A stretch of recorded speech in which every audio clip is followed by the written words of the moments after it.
Hi, இன்னைக்கு ஒரு கோவிலோட மிஸ்டரி பத்தி தான் பார்க்க போறோம். என்ன அப்படின்னா, அந்த கோவிலோட கொடியை டெய்லி மாத்தல அப்படின்னா அந்த கோவிலை 18 வருஷத்துக்கு பூட்டி வச்சிடணும் அப்படின்ற ஒரு மிஸ்டரி. அது எங்க இருக்குன்னு உங்களுக்கு தெரிஞ்சுக்கணும்னா இந்த வீடியோ ஃபுல்லா பாருங்க.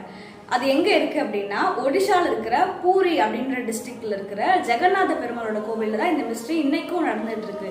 என்ன அப்படின்னா, அந்த கோவிலுக்கு கோபுரத்துக்கு மேல ஒரு கொடி இருக்கு, பெருமாளோட கொடி தான். ஸோ அந்த கொடி வந்து எவ்வளோ நீளம்னு பார்த்தீங்கன்னா 20 அடி நீளம். அதை வந்து டெய்லி மாத்துறாங்க.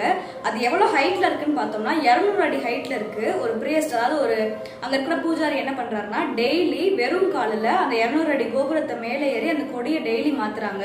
அந்த கொடி அதே மாதிரி எல்லா துணி எதுனாலும் சரி, விண்டு எந்த டைரக்ஷன்ல இருக்கோ அது கூட சேர்ந்து தான் பறக்கும். பட் பூரி ஜெகநாத பெருமாள் கோயில்ல இருக்கிற அந்த கொடி மட்டும் விண்டுக்கு ஆப்போசிட் டைரக்ஷன்ல பறக்குது. இது வந்து சயின்டிபிக்கலி பார்க்கும்போது சயின்டிஸ்ட் வந்து விண்ட் அனாமலின்னு சொல்றாங்க. பட் அங்க இருக்கிற பக்தர்கள், உலகத்தில் இருக்கிற எல்லா பக்தர்களுமே என்ன பண்றாங்கன்னா, பெருமாளோட ஒரு ஒரு அதிசயமான செயல் அப்படின்னு வந்து இது கருதுறாங்க. ஸோ டைம் இருக்கிறப்ப கண்டிப்பா போயிட்டு வாங்க. மெயினா வந்து அந்த விக்கிரகத்தை பார்த்தீங்கன்னா ஒரு இன்கம்ப்ளீட்டா இருக்கும். அதோட ஹிஸ்டரி தெரிஞ்சுக்கணும்னா பார்ட் 2 வீடியோ பாருங்க.